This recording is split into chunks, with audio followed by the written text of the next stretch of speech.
하나님의 은혜가 함께 하시길 원합니다. 젊은 목회자 디모데가 목회하는 에베소 교회의 상황을 오늘 우리에게 이 말씀을 통해서 보여줍니다. 이 교회 안에는 그 에베소 교회의 교인들을 그 믿음에서 떠나고 무너뜨리려고 그렇게 일하는 사람들이 있었다라는 것입니다. 그래서 결국 그들도 하나님을 떠날 뿐만 아니라 그들을 따르는 사람들도 하나님을 또 멀리하도록 그러한 그릇된 거짓된 그런 신자들이 있었다라는 것이죠. 그 가운데 오늘 본문에서는 후메네오라는 사람과 빌레도라는 사람을 말하고 있습니다. 그러니까 교회 안에는 이 보이는 교회 안에는 그러니까 교회를 나온다고 해서 모든 사람이 참된 성도냐, 구원 얻는 참된 믿음을 가진 성도냐, 그렇지 않습니다. 거기에는 가라지도 있고 알곡도 있는 것이죠. 마지막 날 그리스도께서 다 심판하실 것이고, 아니 역사 속에서도 교회를 떠나거나 멀리하는 사람들이 있게 될 것을 이미 초대교회 때부터 보여주고 있습니다. 그렇기 때문에 교회를 나오느냐 아니냐, 예배를 드리느냐 아니냐가 중요한 것이 아니에요. 그것은 가장 기본적이고 기초적인 것이죠. 더 중요한 것은 그 사람의 믿음이 참된 믿음이냐, 구원 얻는 믿음이냐, 그리고 참된 합당한 그러한 열매를 맺는 믿음이냐라는 것이 중요한 것입니다. 젊은 목회자 디모데는 그것을 교인들에게 일깨워야 하고 엄숙히 하나님의 말씀을 명해서 그러한 말다툼이나 믿음을 떠나고 버리는 일들을 멀리하도록, 그래서 참된 믿음, 하나님께서 기뻐하시는 그러한 모습으로 하나님에게 성별된 요긴하고 귀한 그릇으로 성도들이 세워지도록 힘쓰라라고 권면하고 있는 것이죠.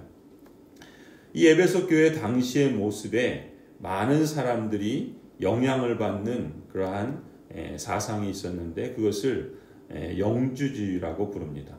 이 영지주의라고 하는 것은 영적인 것은 신령하고 육적인 것은 속되다라고 두 가지를 구분하는 이원론이라고 부르는 그러한 사상입니다. 그래서 이 영지주의의 영향을 받은 사람들은 영의 부활은 인정하지만 육체의 부활은 인정하지 않았습니다. 왜냐하면 육체는 속되고 악마적인 것이다, 그렇게 여겼던 것이죠. 이러한 주장은 하나님의 말씀에 기초한 것이 아니라 그리스 헬라 철학의 영향을 받은 것입니다. 우리에게도 익히 알려진 플라톤이라고 하는 철학자의 이원론이라고 하는 것이 이미 그 그리스 로마 당시에 큰 영향을 끼치는 사상이었던 것이죠. 이러한 이원론에 따르면 영적인 것은 선하고 물질적인 것, 육체는 악하다, 이런 그릇된 사상에 빠져 있었던 것이죠. 그래서 선한 영은 부활하지만 물질적인 몸은 악하기 때문에 부활하지 않을 것이다 라고 이렇게까지 주장합니다. 그렇다면 이 영지주의의 거짓 사상은 기독교 진리에서 벗어난 것이죠. 왜 그렇습니까? 예수 그리스도께서는 육체로 부활하셨던 것이죠.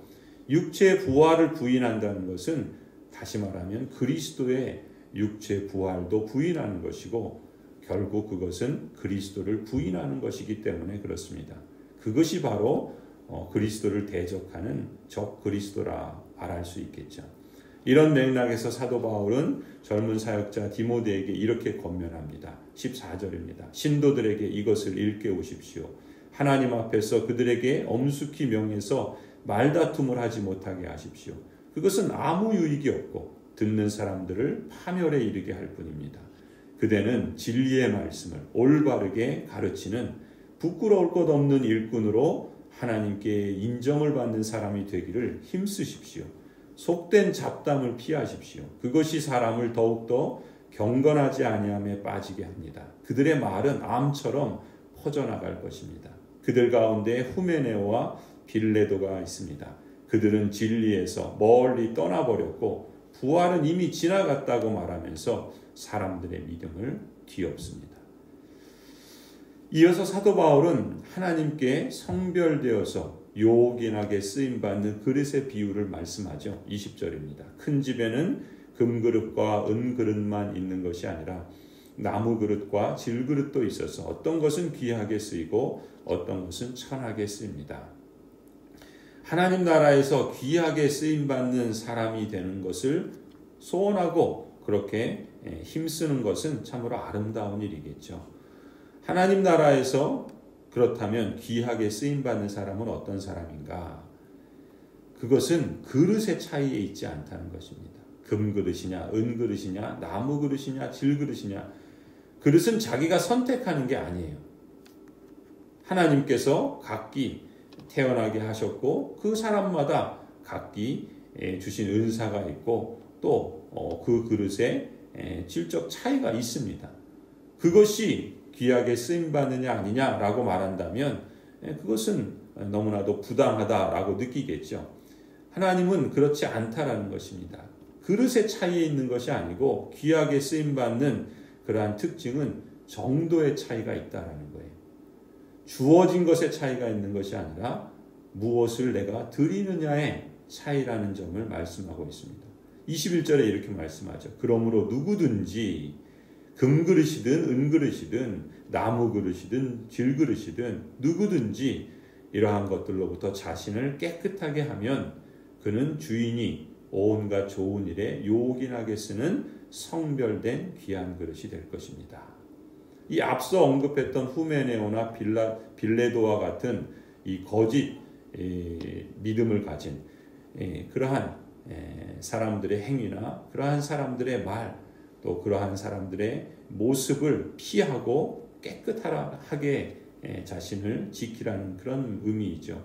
그것을 구체적으로 22절부터 이렇게 말씀합니다.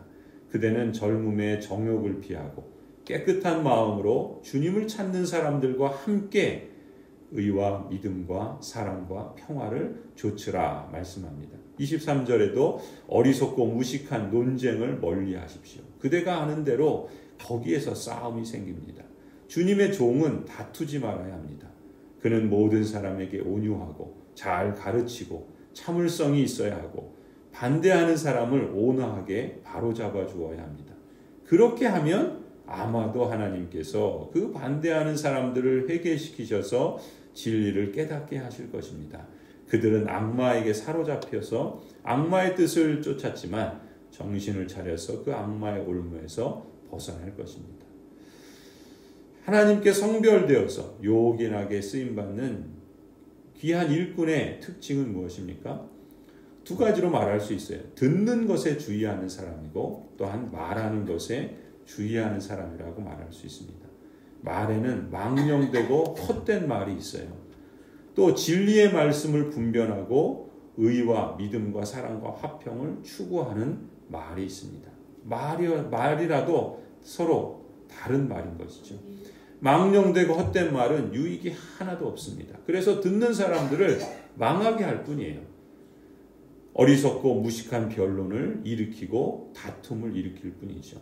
반면에 진리의 말씀을 분별해서 하는 말은 부끄러울 것이 없는 일꾼으로 인정을 받게 됩니다.